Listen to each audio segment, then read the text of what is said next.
thank you for all coming out tonight. And I think we're in for a really interesting, thoughtful evening. And I'm glad you're here.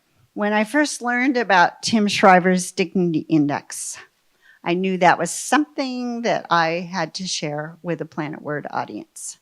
Because I'd always hoped that Planet Word would be a place where people learned to think carefully about the words they used and would learn why they shouldn't use their human superpower, their words, to ridicule or demean, or to use the term of the week, to disparage others. But it's one thing to have those really lofty expectations, but how would Planet Word, a museum, really be able to transmit those values and have an impact? The answer? We needed to focus a spotlight on people who have solutions, who can guide us. So in May, we heard from Michelle Norris about her 14-year race card project, which makes people stop and think about what race means in their lives and express those thoughts in just 6 words. So tonight, we're fortunate to hear from Tim Shriver about his Dignity Index, a practical tool to help people monitor their words before they regret them. This struck home for me because a few years ago, my husband Tom changed his business cards from Thomas L. Friedman, New York Times Foreign Affairs columnist, to Thomas L. Friedman, humiliation and dignity columnist, because he realized that all the big issues that he was writing about involved people who were searching for dignity and fighting against humiliation. The Chinese had been seeking respect all the way back since the days of the Boxer Rebellion. The Russians had been doing the same since the collapse of the Soviet Union. And right now, we see the same emotions roil Palestinians and Israelis in the West Bank, Muslims in Europe versus the Christian majority, and here at home, between rural and urban voters, between those with and without college degrees, and between rich and poor. Indeed, we see this struggle play out wherever we look. In our super-connected world, it's especially easy for people to feel humiliated or to feel that their wealth or class or job is not as valued as those of others they see on TV or in the media. But being treated with dignity and respect can do a lot to allay those feelings of humiliation and give people back a sense of worth and purpose. And as Tom believes, being listened to can also do wonders for people's self-esteem and their willingness to hear what others are saying. So please join me in welcoming Tim Shriver, whose decades of commitment to public service and making sure all voices are heard, in particular as head of the Special Olympics, epitomizes the values of Planet Word. Tim has been a school teacher, an author and educator, and chairs the Collaborative for Academic, Social, and Emotional Learning. Tonight, Tim's going to tell us how he came to develop the Dignity Index and how it might be the simple tool that we all need to guide the hard conversations we're having. Thank you.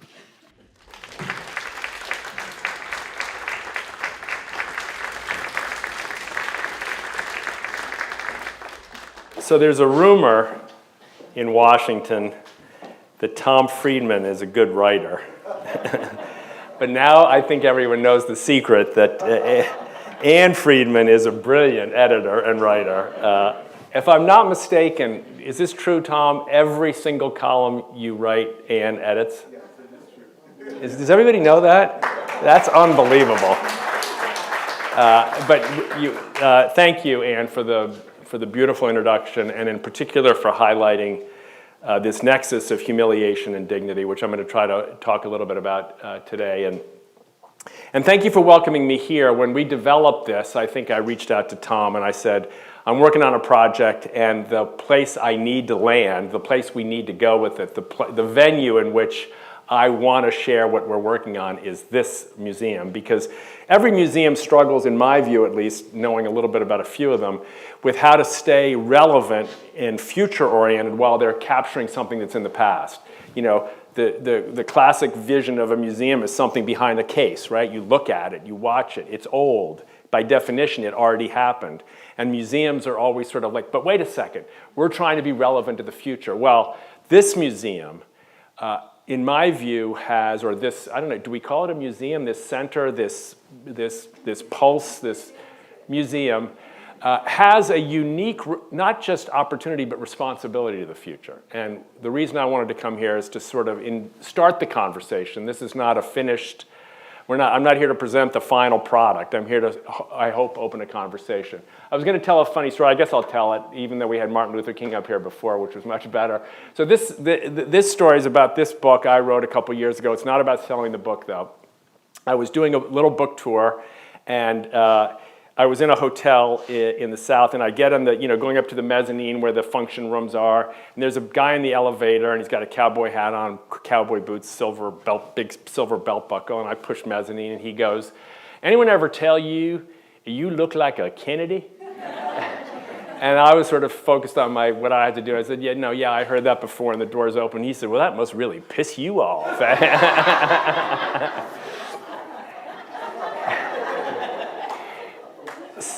So the actual reason that's relevant goes back to the scene, the quote that was there from Dr. King before. It is intuitively human to make judgments, and almost our superpower to make them quickly. And it's almost impossible to remember how often we get people wrong. Like how often we judge and how often we get it wrong. You know, I spent 30 years in the Special Olympics movement, and if there's one thing I can tell you about if you don't know people or if you don't have immediate proximity or contact with people with intellectual developmental disabilities is the world gets them so wrong. I mean, every label, every category, special education, you name it, all the way on down the line, it's all about limitation and brokenness and disvaluing, and it's all wrong. And I understand why we do it. It's not a judgment against people that make mistakes. It's just an invitation to recognize how often we do. And to have a little humility in approaching the Chinese or the Russians or the Palestinians or the Israelis or Republicans. A little humility in approaching, I mean this in a town like this, and it's a Friday night now, people want to get out to dinner and stuff like that. But I want to start by saying, look, I think we've got a single problem in the country. This is Arthur Brooks, the former head, many of you probably know Arthur, the former head of AEI, now at Harvard. A cultural addiction to contempt. This is not an issue we typically think about, right? So I'm going to make a pitch tonight that there is an issue in our country that has not yet been named and not yet been monitored as an issue in the country. The same way immigration is an issue, and the Middle East is an issue, and education and so on. I think we have a new issue, and it is a cultural addiction to contempt. It is not something you'll find in a Capitol Hill briefing. It's not something you necessarily, if you watch the coverage of the debate, we'll get into that in a minute, you heard almost no discussion about this issue, and yet I think it's the most important issue for swing voters in this election. We'll talk a little bit more about that in a minute. The data in the country is obviously very bad. You've seen all this before. I want to just call people's attention to just one piece of data. The country's not working. People don't have confidence in the future. We know all that already. This is the one I'm most interested in. Almost a third of us, depending on how you count, have ended a relationship within our families or among our close friends over politics and culture. And if you don't believe that, I'm here to tell you that happens in my family.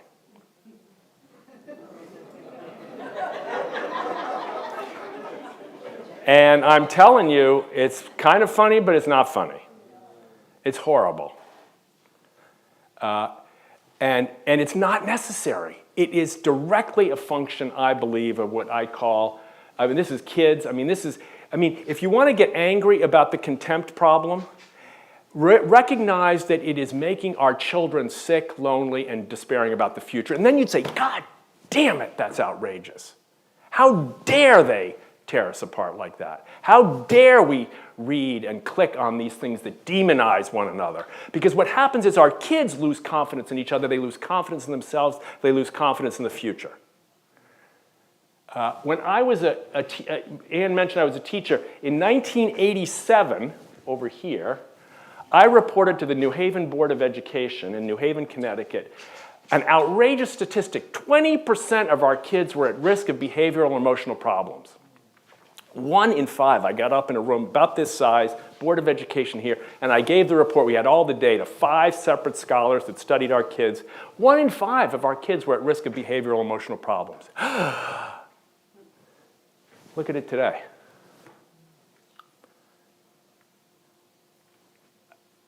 I mean, if you felt that you had either some role in this or some capacity to reverse it, not by offering more mental health treatment, which is needed, not by offering more behavioral supports, which are needed, but by changing the culture, how could we not take it seriously? So here's a premise, and you know, I'm going to get Tom and all of us into this because I think we're all in this. The premise here is that this is not an accident. Matt Taibbi's book and Kara Swisher's more recently. The goal of much of our media, not the columnist on humiliation and dignity, is to put you in a state of devotional anger. That's not an accidental outcome of reporting on the news. That's the goal of reporting on the news. Okay? The goal, as Kara says in her book last year, is to seed isolation, outrage, and addictive behavior. Anybody that's in an addiction business knows it sells. Coffee, alcohol, you go down the list. It works. This is an addictive cycle. We are all culpable. Politics, partisan media, and the algorithm are the superchargers of the cycle. We're paying all of them with our clicks and our tune-ins. Tom will tell you, again, I don't want to overly emphasize this, but columnists, how much more likely are they to get read if they put Trump in the headline? I mean, you could be writing about, you know, the pollination of bees and just put Trump in the headline and people will read it. Right? Why? Because it's addictive. It's a cycle on all this stuff. We're trapped in this system, and it's killing us. And it literally does. I'm just reading John Powell's book out from Stanford right now about it. But we know political speech can lead to violence as well. It's not just mental health problems, it's violence. So the uptick in anti-Semitism, in racism, in all this stuff is a predictable outcome from toxic speech. So, you know, you see this. This is just, we just put this clip together the other day, so I kind of use it because it's kind of fun. Or it's not fun, it's sort of despairing. But, you know, this is...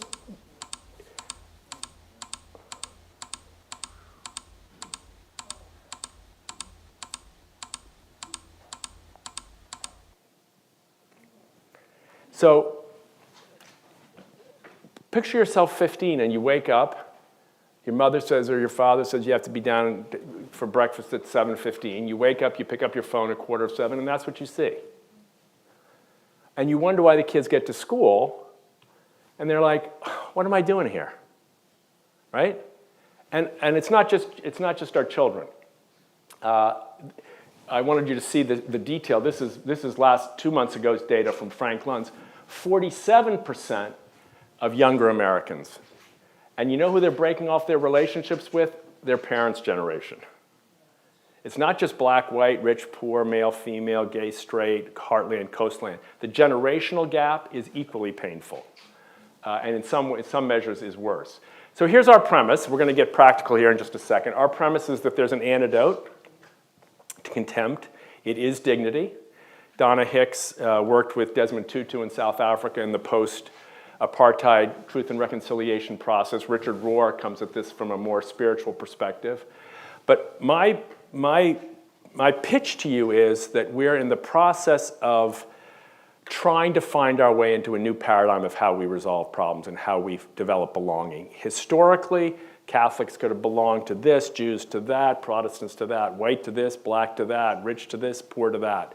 Historically, we did that, and in part what we did by belonging to our group was make sure we were better than the other group. Actually, we're much better. Catholics are much better than Protestants, I can tell you. I was raised to believe this. Right? So it doesn't work anymore. It sort of seems ridiculous, particularly to our kids. Dad, are you kidding me? That makes no sense. So we're trying to find a way to have belonging, but in the context of a universally shared dignity. So to Anne's point, that's all fine and well. It's a nice speech. If you have a great speechwriter, you could give a talk on it. Both Vice President Harris and President Trump have both said this in their convention speeches. But Emmanuel Cleaver said this to us a few years ago, a brilliant and quite animated congressman from Missouri, said, that's all fine and well. Everybody says that, but nobody gives a damn. You don't win talking about all this nice stuff. Nobody gets rewarded for it. So that's when we said, okay, game on.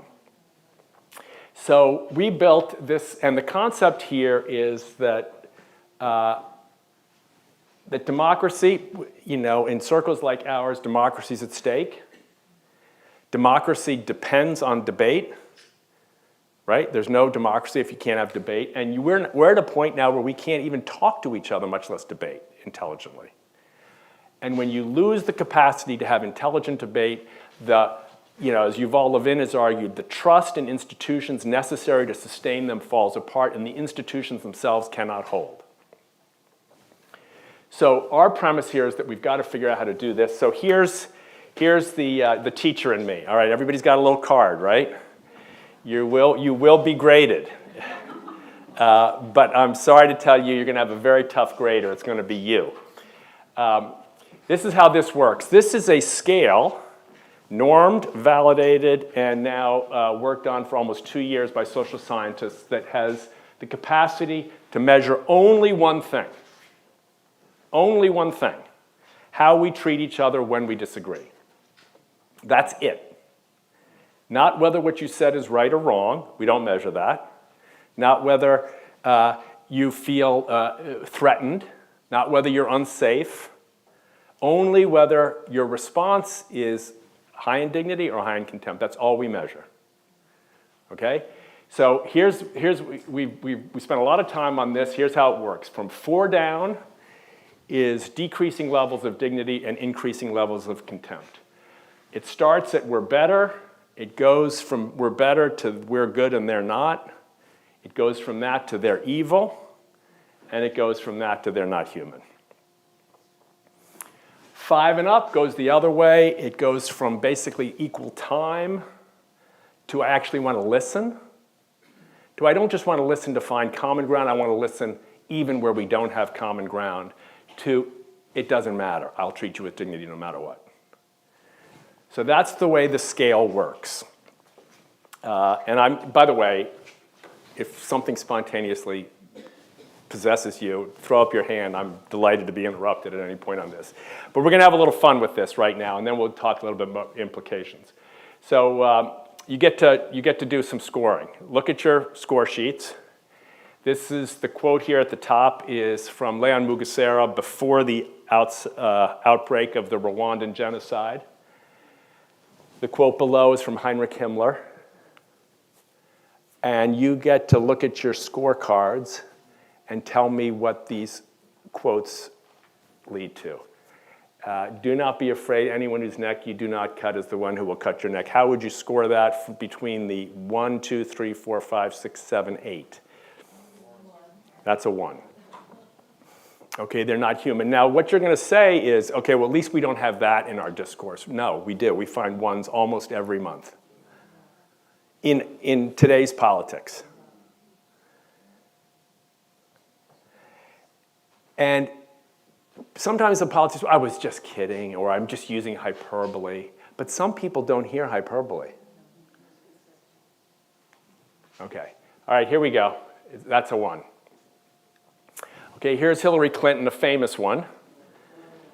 Okay, don't moan. This is not a partisan exercise. We're not trying to elect anyone here. We're just trying to understand the power of words. So would someone like to, well, we wouldn't have to read the whole thing.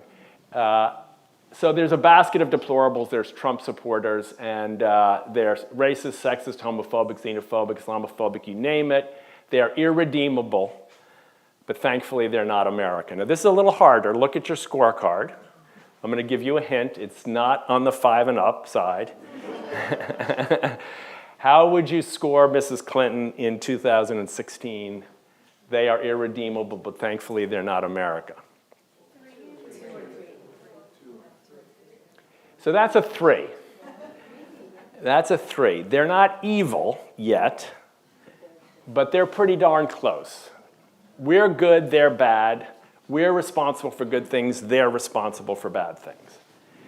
And remember, just as some of you said too, people will hear too. You think, oh, and you know, we could do a longer digression on this because it's so interesting. And I mean, I'm a fan of Mrs. Clinton, and it's not decided. But in her book, she says, yes, people criticize me for this quote, but it's true. And then she lays out the data. But it doesn't answer the question about what it does to people who you're calling irredeemable, right? It doesn't answer the question as to what that produces in terms of solving problems or healing divisions or protecting democracy. Oh, here's another one. Here's John McCain. I'd love to have, anybody want to read? Anybody want to speak as though they're Senator McCain? Big senatorial voice in the room, come on. Go ahead. Pick and choose. We keep trying to find a way to win and without help from across the aisle. What have we to lose by trying to work together to find those solutions? We're not getting much done apart. I don't think any of us feel very proud of our incapacity. Merely preventing your political opponents from doing what they want isn't the most inspiring work. There's greater satisfaction in respecting our differences, but not letting them prevent agreements made in good faith that will help improve lives and protect the American people. The Senate is capable of that. We know that. We've seen it before. I've seen it happen many times. And the times when I was involved, even in a modest way, with working out a bipartisan response to a national problem or threat, are the proudest moments of my career and by far the most satisfying. John McCain, Senate floor speech. Thank you very much. So this is the section I want you to score. By the way, you can see that you can learn this index in about 3 minutes, right? Like I have the 3-hour version of training you in it, but you see how, I hope it's almost intuitive. How would you score this? Good, that's a 6. So it's not just equal time, it's I'm looking for common ground. We can find our way through this. We can find things we can do together, right? So you start to see him moving up. Let's do, this is, we'll do this last one here. This is Desmond Tutu in the, writing in the Book of Forgiving. Any other reader? Want to have a, will you read? Sure. I have sat with condemned men on death row. I have spoken with former police officers who have admitted inflicting the cruelest torture. I have visited child soldiers who have committed acts of nauseating depravity, and I have recognized in each of them a depth of humanity that was a mirror of my own.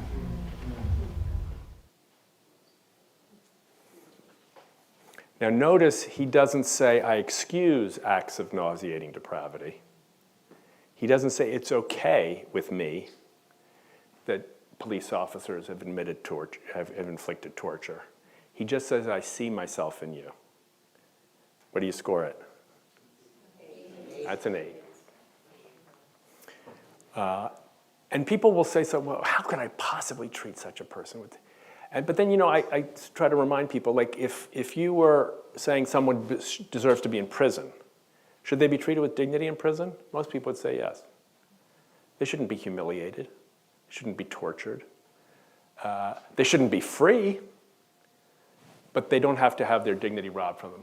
So here's the question, gang. This is also Desmond Tutu. I was had the chance to be in Davos many years ago. He was speaking, and questioner gets up in the back of the room and said, Archbishop, he says, beautiful lilting voice and great sense of humor and always both erudite and approachable and personable. Isn't it clear that evil is more powerful than good? And he said, no, evil is not more powerful than good. He said, but it is better organized. So the point here is we need, and this town is very important in this, and that's why this institution is so important.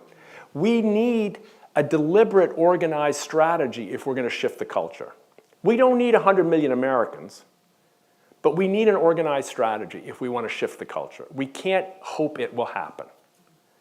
Because the other side, I hate to put it this way because I'm not trying to demonize or treat people with contempt, but the other side is really well organized. The contempt machinery is really well lubed. So we need to get to work. So here's what we're working on so far. All this works in this is our inaugural group that scored. These are all college students at the University of Utah. They scored the 2022 midterms and released scores and got lots of really wonderful coverage from local media in and around Utah. They've decided to organize something they call Students for Dignity. And they're spreading that around the country.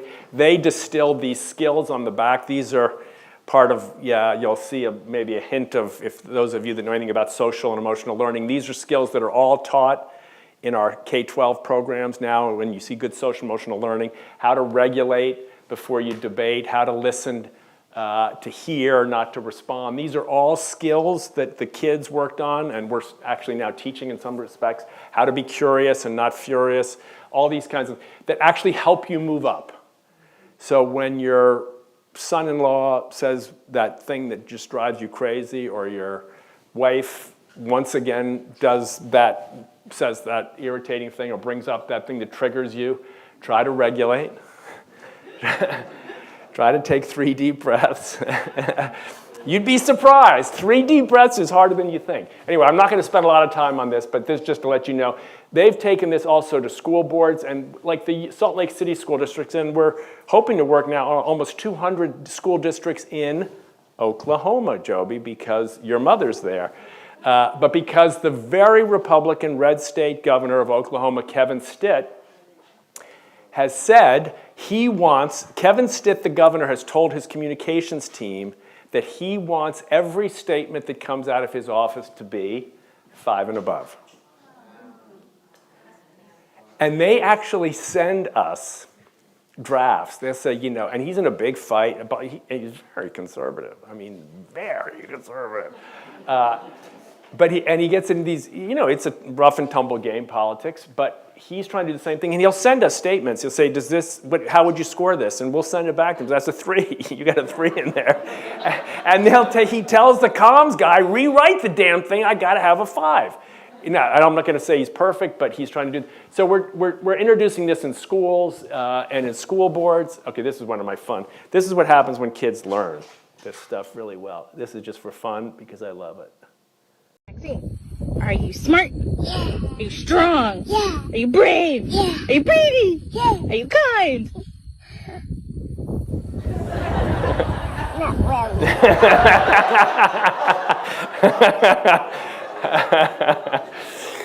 Okay, that's self-awareness. That's But honestly, ask yourself, how many people do that well? And especially in disagreement. Like when you're in the thick of it, like you and I are really disagreeing on this border policy, how many times can I say, I can be really stubborn. I'll try, but you don't say that, right? Anyway, this kid's a genius, but that's a different thing. So this is Students for Dignity. I just want you to know that's happening. There's a short, I'm going to skip the video. Bank of America invited us to come in. We've trained 6,000 Bank of America employees. Why? Because they worry at the bank about the generation gap issues. They worry about bad teamwork, where we sit around the table and we talk, and then you and I go outside and say what a jerk she is.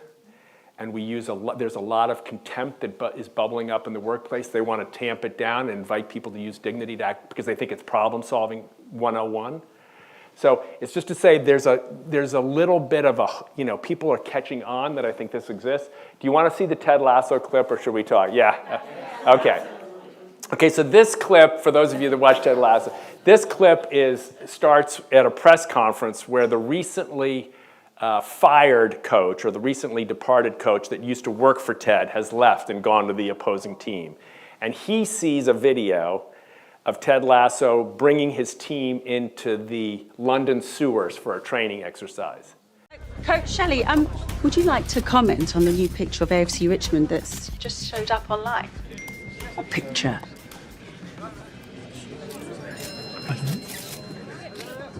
I think I know where the team's gone.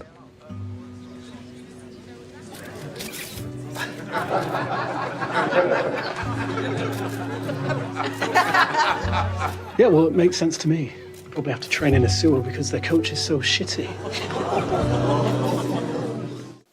Okay, how would you score that? They probably have to, I had to X this out because I was talking to educators. They probably have to train in the sewer because the coach is so shitty. That's about a 4. I'd give it a 4. You could argue it's a 3, but really he hasn't gone on to the good and evil. He hasn't gone that far down. But we're better. I'm better than he is. Okay, so this is the really great thing. So then this is a little bit longer than I should. Do you have any response to the comments made earlier today by your former assistant coach, Nathan Shelley?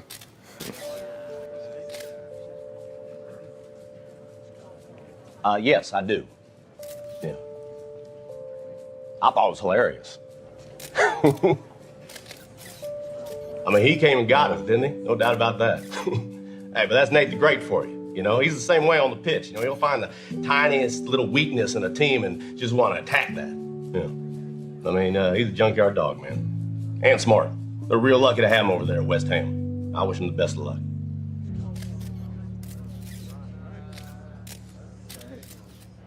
I guess I'm a little surprised that's all you could come up with, especially against me. You know, not one joke about me being a dumb American. Come on, man. Sitting there. I mean, I'm so dumb. Y'all supposed to say, how dumb are you? Gary? Why? Well, I mean, it's just classic joke structure. Give it a shot. I mean, I'm so dumb. Lloyd? How dumb are you?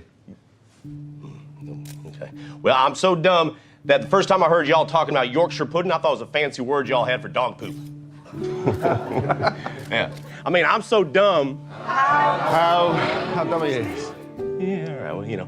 Well, whenever I text someone over here about money, I still spell pounds LBS. Yeah. Look, man, I'm not a great coach. Probably ain't. You know, I've been doing this sport now for 3 years, and I still get a chuckle every time someone talks about a handball violation. Yeah, and not one crack about my appearance? About this mustache? I look like Ned Flanders is doing cosplay as Ned Flanders. I mean, when I talk, it sounds like Dr. Phil hasn't gone through puberty yet. Okay, anyway, that's enough. I can let it go. Okay, so do you want to score this? Hold on. So that's Nate the Great. So look at the deflection strategy here. But think about this in the context of your own, like any conflict you're in. I'm not going to ask you to share, so you can just be honest with yourself. Think about any conflict you're in where someone has just hit you with the barb. The unavoidable impulse is the desire for revenge. Right? You cannot, I'd venture to say you almost cannot eliminate that. But you can channel it into something else, right? You can transform it. So he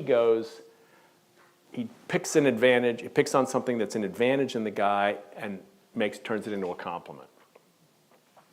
Now, if you were in a conflict, imagine the different outcome. Imagine someone saying we should build the wall and you're not going to do it because you're so shitty. And you responded, you know what? I really respect and value you even though we don't agree. And you know what? The other side is lucky to have you working for them. Just imagine the chances the probabilities that something good will come. I'm not saying it's automatic, but the alternative is automatic. Nothing good will come, right? So anyway, that's a 7. This is government stuff. I don't want to talk about that. But let me show you how this works in politics. Okay, so this is a friend of ours, John Arthur, running for the school board in the state of Utah. And he sent out this post, and he attacks his opponent, right? And my friend and one of my colleagues out there reads his thing and writes to him, you know, I'm a huge fan, and I was just disappointed to see you use this kind of language. You used 4 language on the Dignity Index. She wrote to John Arthur. And then she, because she's really bright, offers him a rewrite. And she flips the thing into an attack on from an attack on an opponent to a statement of his own, affirms his own strength.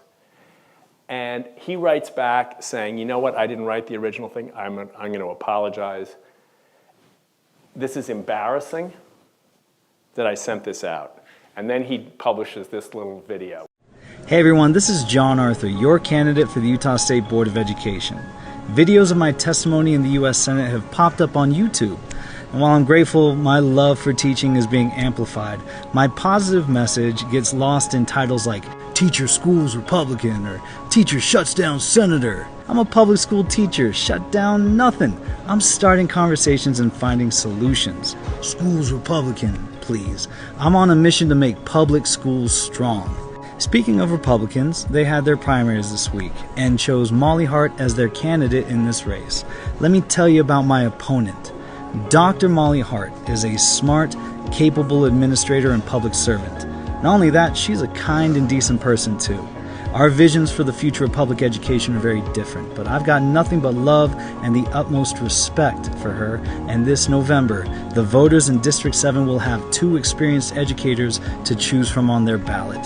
That's how it's supposed to be.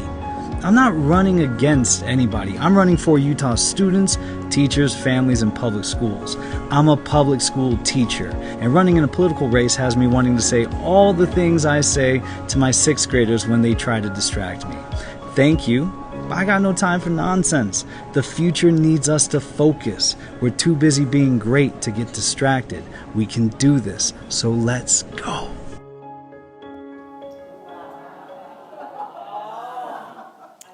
Why do we love teachers? Come on. It's so obvious they know how to do this. They're trained to do this. If this is the room in front of a group of teachers and this side is Republican and this side is Democrat, this side is black or white or this side is male, or the teacher knows intuitively their job is to bring out the best in everyone. That's the job. The job isn't to make these people hate these people. You don't get a country out of that. You don't get a Supreme Court. You don't get Congress or legislature. You don't get an executive branch out of hatred. You get nothing. I mean, anyway, so I get excited about this.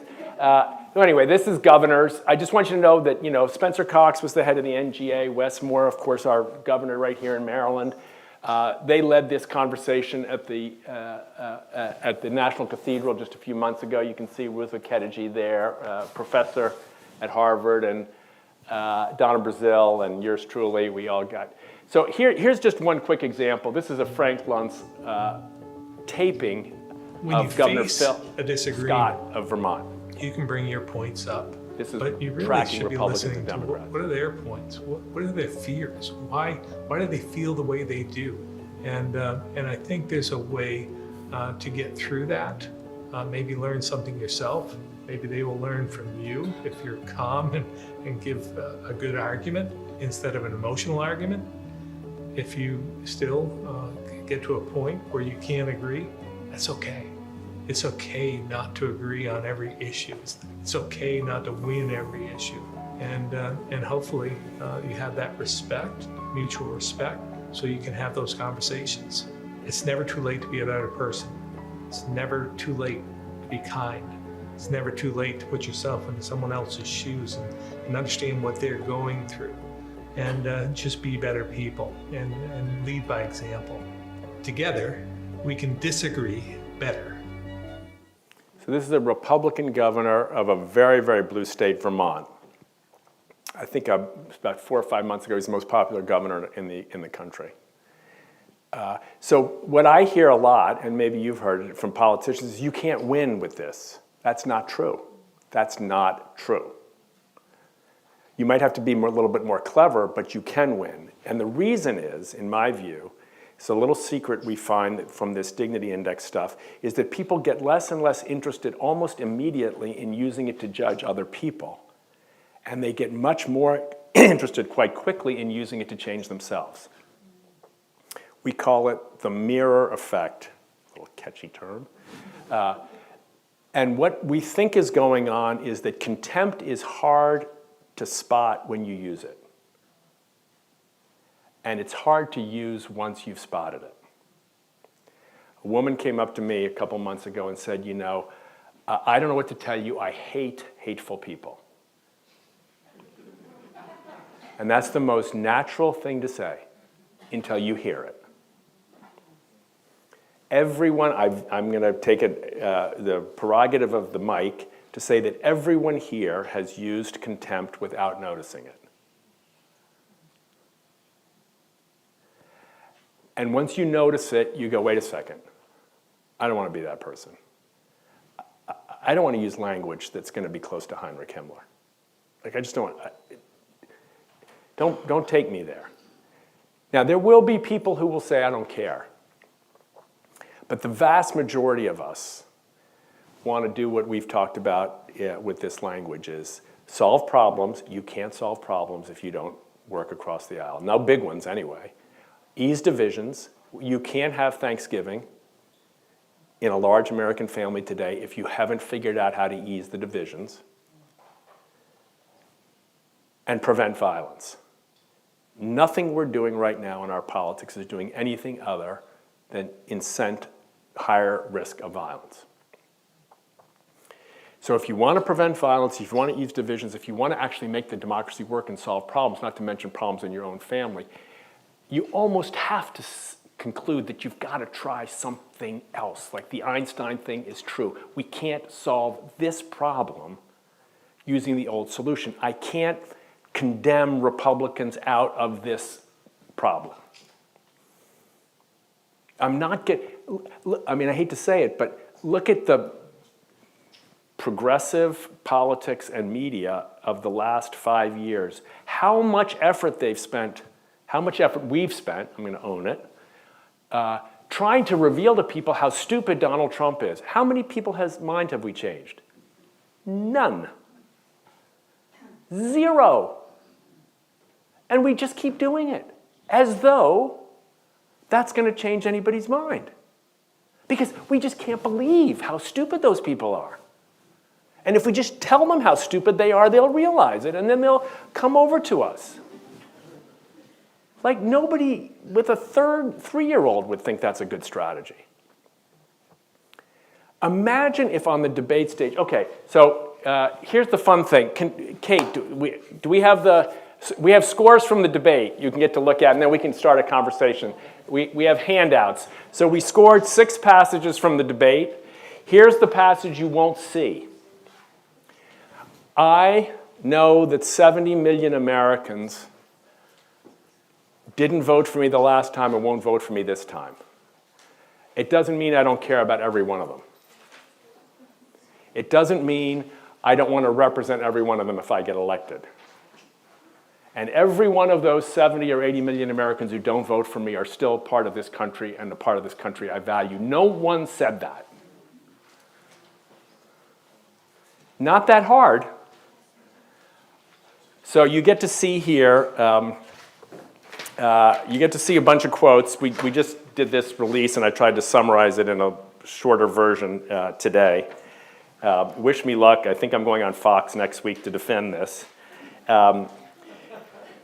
So the first one, you can score it yourself too. Kamala Harris, I've traveled the world as Vice President of the United States and world leaders are laughing at Donald Trump. I've talked to many military leaders, some of whom worked with you, and they say you're a disgrace. How do you score it? It's right there if you want to cheat. It's a 3.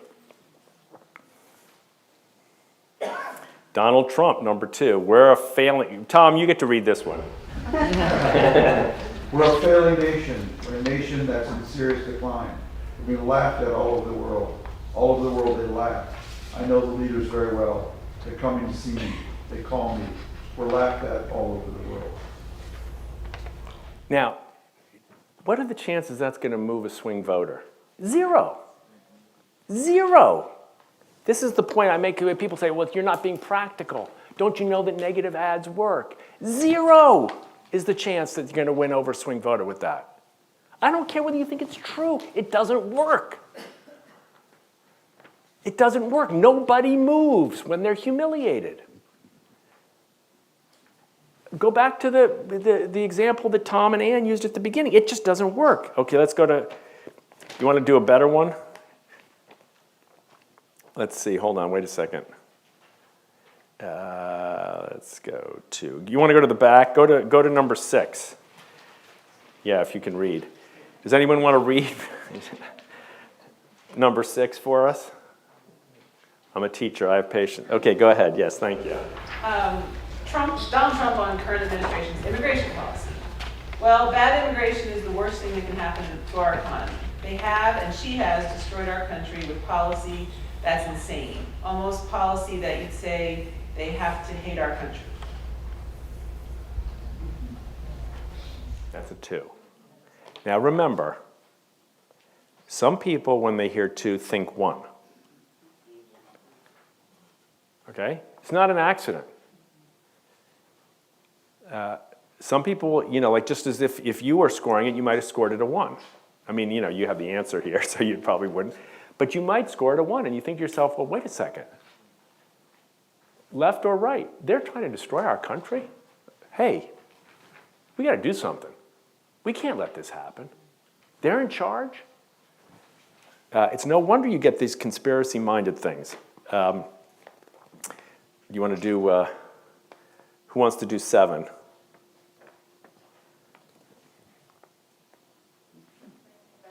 Go ahead, yes, please. Kamala Harris on Trump's relationship with Putin. Why don't you tell the 80,000 Polish Americans right here in Pennsylvania how quickly you would give up for the sake of favor and what you think is a Frenchman with what is known to be a dictator who would eat you for lunch? Now, I mean, just be honest, you liked it when she said that. Right? Right, Ann? You thought, yeah. Okay, it's clever, fine, it's clever, maybe even it's funny. And again, I'm not taking sides. It's not to demean Vice President Harris. That's not the point of any of this. The point here is to ask us to have a movement that thinks about our words and thinks about the cultural tone that we're using in the way in which we express our disagreements, because, in my view at least, the future of the country is really, not rhetorically, not with high inflammatory rhetoric, it's really at stake, yes. So what about the people who won't get out of their bubbles? So they won't even want to talk to Right. these people, in another bubble. Yeah. How do you work that? Well, I think the reason people end up trapped in bubbles is because they're so addicted to the idea that the people outside their bubble are so horrible. I mean, that's war, right? That's what happens when you go to war. You've given up, and the answer to my problem is to kill you. Or at a cultural level, just to either cancel or whatever language you want to use. It happens on both. By the way, I'm sorry to say, none of this is good. Neither party wins. We've been looking at this for 2 years. Neither party wins. There are times when one candidate uses more dignity than the other. And we don't judge people, by the way, just to be clear. We're not judging Donald Trump, we're just judging the speech, right? So I can say this speech is a 2 or a 3. I don't have to say Donald Trump is a 2 or Kamala Harris is a 3, just this speech. So, the answer is I think people get trapped after a long period of pain that produces fear, that produces anger. I mean, one of my mentors says that all spirituality is about what you do with your pain. And I think, in many ways, all politics is too, at its heart. Here we are as a people, I want to be your mayor or your congressman or whatever I want to be, because I know that something's not quite yet there for you in your life, right? There's some point at which you want more. You've got pain, I've got pain. I don't say it that way, but I tell you, I'm going to help make it better. And this kind of politics is what we do to make your pain worse, by projecting it onto someone else. So I'm scared about the future, I'm scared about AI, I'm scared about the changing social mores, whatever it is. I'm scared about immigration, I'm scared about my family, I'm scared about my income. Guess what? It's your fault. Which is the projection of... Who I am. Yeah. My words are about my identity. Yeah. Don't mess with that. Don't mess with that. It's too close to the bone. I can't tolerate it. I've given up on that. I'm putting a boundary. Boundaries are okay. We all have to create boundaries in life. We all know that. But the adding of contempt and projection of my pain onto everybody else, that's where you get into families fall apart, communities fall apart, faith-based communities fall apart, and sadly, so too can countries. Yes? With these debate quotes, you certainly did pick out some very negative things here. But don't you think there were moments where Kamala Harris offered a vision and a more positive message? We tried to find... And did you look for the same in Donald Trump? We did. Especially their closing statement. Yeah. So you've nailed a very important point. We have an AI tool. We have a large language model that Berkeley built for us, but apparently, I don't understand this, somebody smarter than me can. It's so big and so expensive, it can't be used. So they used it, they wrote an academic paper on it, they published on it, they perfected it, it's 99% accurate, but we can't use it. So we're working on that. So we can't scan the entire transcript in real time and pick the quotes, which the large language model can do. It can find the quote and it can score it. We can't do that, so we have to select. So you're right, one of the places selection bias exists is in the selection of the quotes. There were many points at which Vice President Harris was hopeful and optimistic, but not in addressing a disagreement with him. So the only thing we're interested in here, this is important, this is an important distinction, is how we treat each other when we disagree. It's not, are you happy or hopeful? I would say, subjectively, I think she's more happy and hopeful than he is. And I do think that's a big, politically, a powerful thing. But I think we have to I believe we should recognize that a factor in the decline of our national discourse and in our national polity and in our capacity to act as a nation, both at home and abroad, effectively, is our incapacity to disagree effectively enough so that we can act. In other words, again, Tom's the expert on this, but when I was a kid, the idea that the disagreements ended at the ocean's edge meant not just a nice rhetorical gift, but when you spoke to the rest of the world, you spoke with force. This is what we will deliver. And it's not that we have any less weaponry. It's not that our economy's any smaller. It's not that we're, population smaller than we were 40 or 50 years ago. It's that people don't think we can execute. So of course they think, imagine if you were, the person coming to fix your house. Well, he's a nice guy and all that stuff, but he doesn't know how to fix the plumbing. Well, you can't execute when you're at loggerheads. So this is like I say, it's an issue hiding a little bit beneath the surface. People say, well, we could be more effective in Ukraine, or we could be more effective with NATO, we could be more effective in the South China Sea if only, what? We had more bombers, or if we had... No, it's if we were more coherent as a country, then people would be able to say, I can trust them. I know they're going to deliver. And what, again, Yuval Levin has done on institutions is true of the country as a whole, in our view. So that's why we only isolate. We don't pull the hopeful things that Vice President Harris said. We just pull the places where she characterizes him. So, in some ways, this is a long version of a plea for a planet dignity word project. I'm pitching Anne now. I'm pitching a planet word project. I don't know how it would look. I don't know what it would do. I'm not sure exactly how the museum could act. But I do think some way in which this center, this place, could act as a hub for people trying to learn how to both uncover and recognize this underlying presence of contempt and hatred in our speech and its cost, both to us personally and to us politically, and how to do better would be a worthwhile part of the mission of the museum. Yes, other comments? I pitch all the time, right? Yes, sorry. You talked about the building skills as something that's being used in school. Yes. So at my child's school, I think it's called Peace Path. I see it a lot in curriculum now. Yep. And my observation is that parents want this for their kids, but that there's some dissonance when it comes to them thinking about using it themselves. And I wonder what your thoughts are on that and how we might think about bridging that gap. So I left my full-time job in Special Olympics about 5 years ago because I wanted to take what I thought I'd learned from those athletes, which basically is summarized as treat me with dignity and you can't believe how beautiful I can be. So that was like in my head. And I started going to schools because I thought, I'm a teacher, that's what I know how to do. We'll do something in schools, right? We'll broaden the message of this movement in schools. And I went to a school in Iowa, Des Moines. We had a focus group with 8th graders. I was talking to the kids about bullying. Why are we so divided? Why is there so much animosity? And this young 8th grade girl says, well, we don't have that much bullying in our school, and it's okay. And I said, yeah, but when there are bullies, how do you handle it? And she's like, the teachers are pretty good here. We actually do really well. We have these different programs. And I asked again, like the third time, like irritating teacher, right? And she said, she sort of looks up at me and goes, I know you keep asking. We don't have bullying here. She said, you want to know where the bullies are? Look at the adults.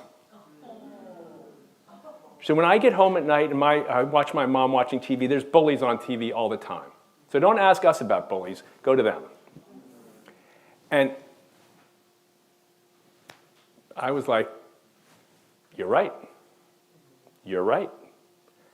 Which is what sort of set me looking for something like this, that I could actually talk to a governor or a journalist or Fox News or MSNBC or or Facebook or, we haven't we're not there yet, but, actually invite adults to take responsibility for the mess we're creating.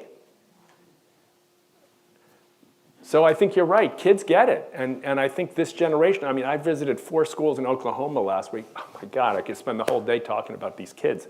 It was really staggering how emotionally tuned they are to each other, to difference, and how powerful that is as a motivator for academic achievement, about finding careers. Talk to these high school kids about, I won't bore you with it. But the kids, I do believe, get this. Now, I know there's a lot of people that talk about how these kids are so intolerant and they're coming up and they don't understand nuance, they don't understand how to talk and debate. That's true. But I think that's more that they're modeling their political behavior on what they see as the political norm. And I think most of those same kids who were my generation is, they don't get it. They don't even know how to protest right. We could show them how to protest. We know how to do that. I think there is a disconnect on politics and sometimes on race and culture issues and gender issues and some of those more divisive issues. But I do think, generally speaking, this generation's growing up with a much bigger vision of what it means to treat people with dignity than our generation did, I think. I don't have a good data on that, though. Other thoughts? Yeah. So, you started by talking about media, social media, whatever, selling fear and sort of contempt because it works, right? Yeah. Who sells dignity in that same way? Like, where can you get that? Well, one of the reasons I put the Ted Lasso thing up is for that reason, because I think it's important to remember that everybody says, well, that's the only thing that sells. But Ted Lasso had the biggest rating on television, last year. And people still, if I would have said skip that, I would be like, I'm walking out of here. That's the only thing of all the things you've talked about, that's the only thing I really want to see. So I do think, you know, again, Tom can speak to this much more effectively than I can, but I do think there are people, Tom's a good example, who are trying to tell hard stories, real stories, stories about contempt and hatred without, you know, glossing over it. We're not, you know, I always say, well, you telling me to abandon my principles? No. This is not like centrist, be nice, civility. This is fight for your principles and add one. Treat other people with dignity. That's it. You want to be pro-life or pro-choice, you want to be pro-wall or pro-open borders, you want to be pro-Israel or pro-Palestine, go for it. Don't temper it at all. In fact, be stronger about it. But do not humiliate your opponent, because it won't work. So who's doing it in the news? That's a tough one. That's the toughest one. You know, Tom, you can jump in here and comment on how this, yeah. You brought me so many things, because it's just beautiful. Thank you for doing that. Thank you. Thank you. A couple of things happened this week. One was that, this is off the record. Because it's going to be good. I got invited, yeah, I was. I'll tell you later, but I'll tell you the second. One is just general, that I have no problem getting a visa to China. It's really difficult, I can tell you, for journalists now, Western journalists and columnists, to get a visa to China. And it's not because I'm soft on them. Right. But here's how I I did a big takeout from China last year. And it made a devastating, I thought, critique of Xi Jinping. The conclusion was, you broke trust with the world, right? When trust was the most important currency. But you know, I began the column, Tim? I began it by saying, you know, the parks you have built in Beijing are just amazing. I am so struck. I came here when the city couldn't breathe. And what you have done to clean up this city is just amazing. And you know what? Every time I come here and I look at the buildings here, I'm always reminded, this didn't come from oil. They came from the hard work of the Chinese people. See, it's beautiful. Now let me talk to you about where I think you're going wrong. Yeah. So I got home from that trip. By the way, it was a trip I was on where I'd gotten a visa because I was giving a talk for the China Development Forum, and it was expressly not a journalist visa. Okay? I was instructed, you are not allowed to write on the trip. So I did it off a Taiwan dateline, so I happened to go to Taiwan after. And I got home and I got a call from the Chinese embassy. You know, senior diplomat wanted to see me. I thought, it's the end of my visits to China. And I met this senior diplomat, and she said to me, tell me more about your trip. Yeah. And so, as you know, I'm working on a book now, the title of which is What You Say When You Listen, which is the first lesson you learn when you're a Jewish kid from Minnesota who wants to cover the Arab Muslim world in the 70s. Not a natural thing. So I just give one more example. I went to Israel, I waited actually 3 weeks after October 7th to go. Because I've seen these people do so much terrible stuff to each other, and I've learned that the most dangerous words in the Middle East are, the world will never be the same. Actually, it repeats itself a lot, you know. And so I waited actually 3 weeks to go. And I only did one big takeout when I was there. I did a story about how Bedouins from a small town in Beersheba saved Israeli Jews in Kibbutz Be'eri. It was an amazing story. A member of this Bedouin family was a kitchen worker in the kibbutz. And he ran away when Hamas came, and he ran into a woman from the kibbutz who was out riding her bicycle, and they ran into each other, and they hid together in a bush. And he used her phone to call his family in Beersheba, and they got in their Jeep, and they drove to save their cousin, one of them was their brother. They found them using Google Maps in the bush. They rescued them. Then they were barreling down the highway to get out of them. A pop-up Israeli army checkpoint appeared. They thought they were kidnapping her. She then had to save them. Then they went to the hospital in Beersheba where Israeli Arab doctors treated both of them. It's complicated, folks. Yeah. You know, and that is why my message to all these college students, and I'll end this rant here, is I love Israelis and Palestinians, but God save me from their American friends sometimes. Yeah. Because you have exactly one job. You only have one job. You have exactly one job. Strengthen the moderates in your community. Right. And if you're not doing that job, you're wasting everybody's time. Right, and costing lives. Exactly. Yeah. I mean, it's beautiful, and I mean, this is why, you know, obviously Tom has this extraordinary career and great contributions to the country as a journalist and as a writer. And, you know, we can sit there and go, well, John, why don't we have more Toms, and why don't we have more Phil Scotts, and why don't we have more all these different people? And the answer is, I think we do, actually. I think there are more people like those people you described. I was telling Ann, I interviewed out at Aspen the 3 members of the Parents Circle, each of whom have lost someone in the conflict, 2 Israelis and 1 Palestinian, who have lost family members. And they've built the Parents Circle. Their advice, they said, we go to these college campuses and we give one piece of advice. Stop taking sides, take the side of peace.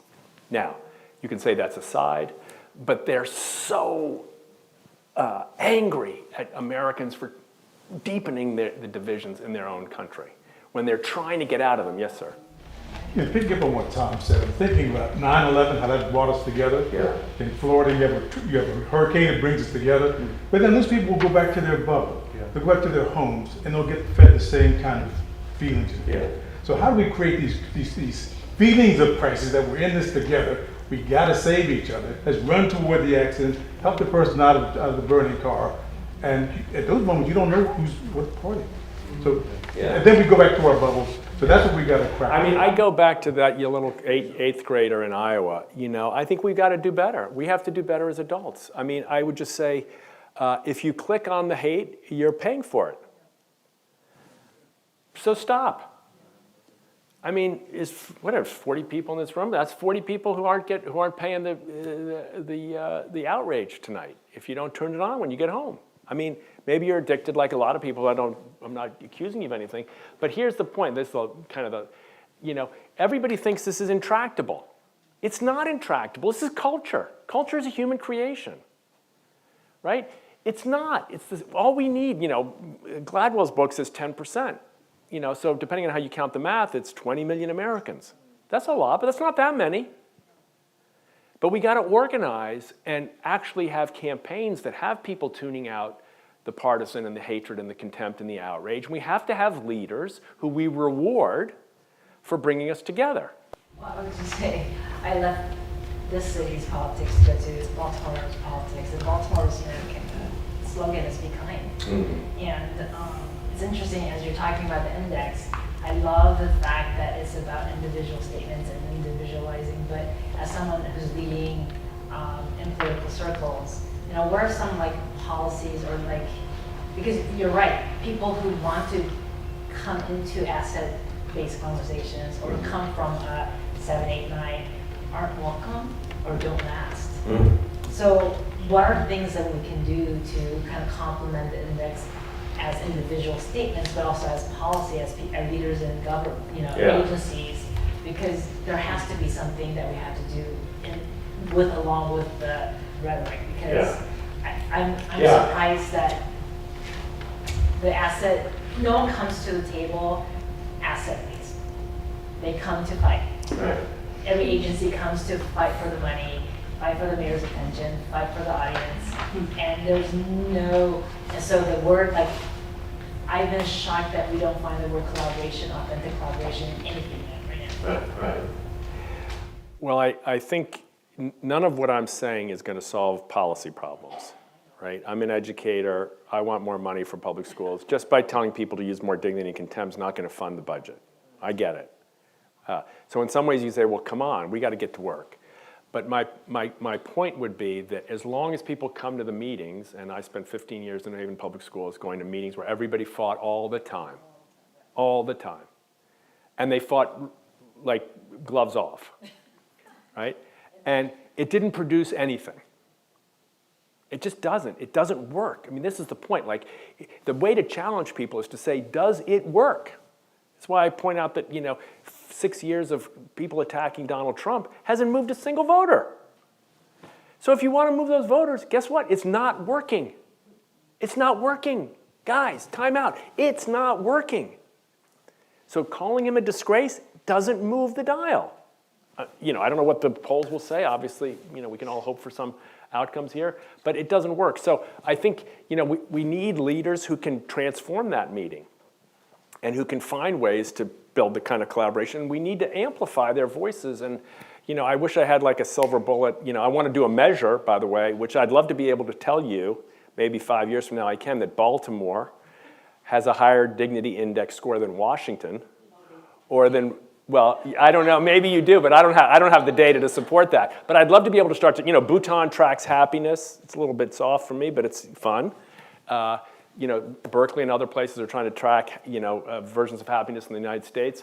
I'd like to track this in both on the internet, like the tone of language, as well as in public discourse, and see if we can start to look at, is Kansas doing better than Missouri? If so, is it maybe related to the fact that they have leaders who do more cooperative work? Most of these states, by the way, the problem isn't Republicans and Democrats, because I don't know what the number is, something like 2/3 or maybe even more of the states are single party or supermajority states. The problem, Kevin Stitt told me, in Oklahoma is Republicans. The problem that the Biden administration had a lot on many policy issues, and I'm sure people here know more than I do, is the progressive wing trying to move progressives. I mean, I've talked to two different cabinet members over the last year about they just can't get anything done not because of the Republicans. So, we definitely need new strategies on this stuff. Yes? Do you think that, so you were saying about the generational gap, about the children, the younger generation is actually learning this dignity index from when they're young, but with the generation that's in power now, is there a way to I don't know, how do you get them to understand this dignity index and put it in place, and then, or are we going to have to wait till they age out of the system and then we get the younger people coming in to like? Well, the answer to how we change culture is obviously super complex. There's no social scientist who can tell you there's a good answer. I do know it changes fast now. If you look at, Barack Obama ran in 2008 opposed to gay marriage. It's almost laughable now, right? I mean, how could that possibly have, like, you look around the room, what? Yeah, he did. And within 5 years, it was a complete shift. Now, it didn't happen just in 5 years, but it moved quickly once it moved. I think if we start to make contempt backfire, embarrass people, and we did this with the R word. I'll give you one last quick, we're probably out of time, yeah? But, so, when I was at Special Olympics, people used to use the word retard a lot. Most of us, people my age, grew up calling people retards on the playground. Don't be such a retard, that you drop the ball, you're a retard, all that stuff. Super painful word, right? Nobody thought twice about it, using it. I mean, literally. So we had a bunch of kids, and they said, we're going to organize a campaign to spread the word to end the R word. It was a bunch of high school kids decided they were going to do this.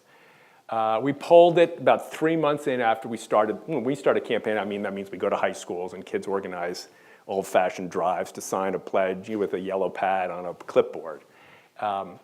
We polled it at the beginning. It was about 78% opposed to telling me what I can say. I don't mean it. It's not a slur. It just means to slow things down. It's used in music. All this stuff people would say. Don't tell me how to constrain my free speech.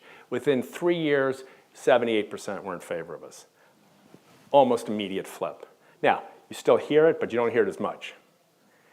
And if I got up here and started calling people that name, people would be like, ooh, that's a little, like, I can't believe he said that, right? You'd go back in your car and go, wow, right?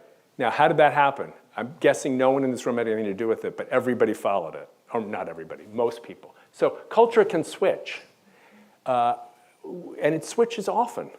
So I don't think any of this is inevitable. I think the forces are strong. AI is going to make it harder.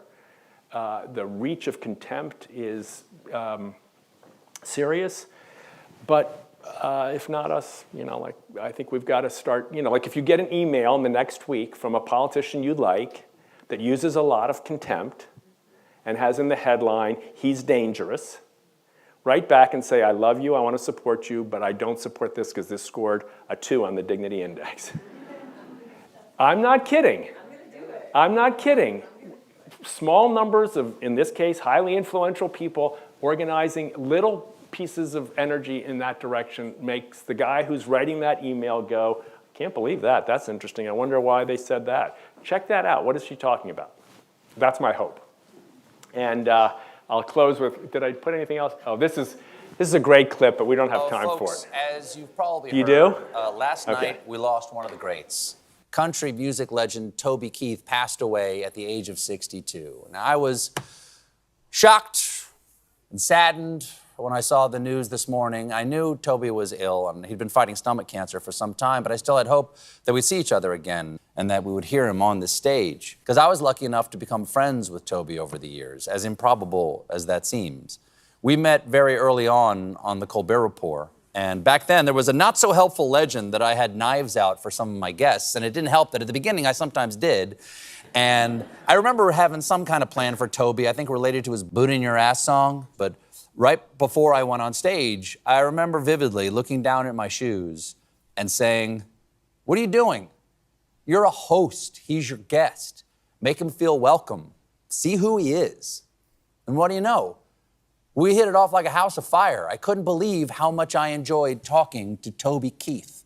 And evidently, Toby had a good time too, because after the show, I was headed to a post-mortem meeting, and he was coming out of his green room, and those rooms were on the same hallway.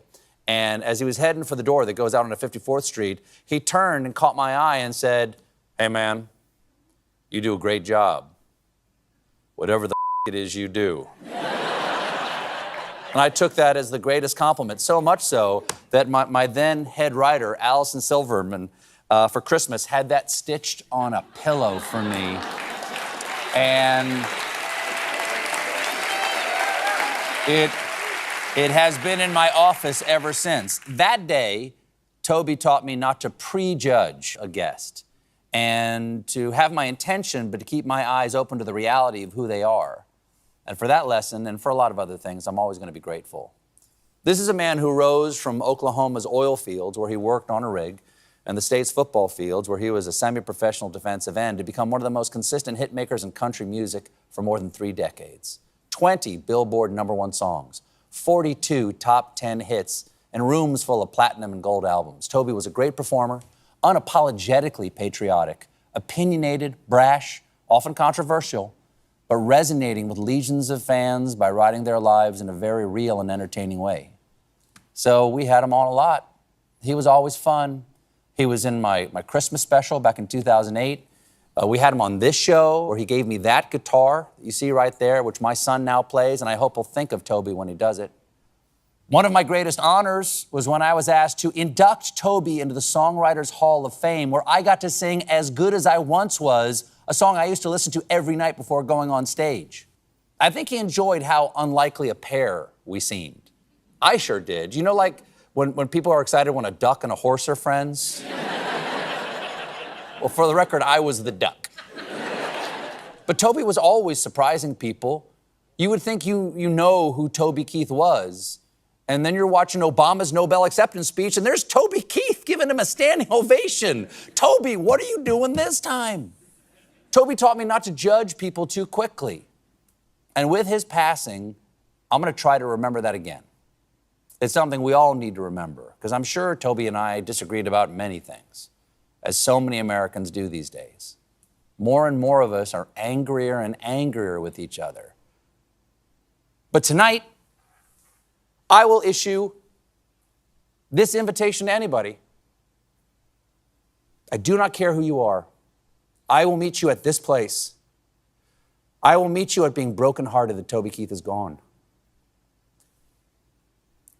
Thank you, big dog. We'll be right back with Joanne Reed. So it's a little bit of a master class. It sounded a lot like your column, Tom. You know, pick out the things that someone's good at, notice that you can't prejudge, and you build powerful relationships. And you don't have to agree on everything. In fact, thank God we don't. But you can, Joby Taylor's here, who's worked on the Peace Corps return programs. What did the Peace Corps do? I grew up around it, All these people we thought of that, the idealistic young Americans going to help people in the developing world. That's not what they were doing. They went to live and meet and listen and learn. Learn the language, live eye to eye, get out of the downtown, be in the village, meet, learn, understand, listen. That was the great American innovation of the Peace Corps. I mean, USAID is great, so is the State Department, but that wasn't what the Peace Corps was about. Peace Corps was about this. We're different. I want to learn. I want to listen. I want to understand. It's what makes this country, when we're at our best, great. And we need a groundswell of people who, and maybe this little tool kit here, I don't know, I hope it can help. So anyway, thank you all for coming tonight.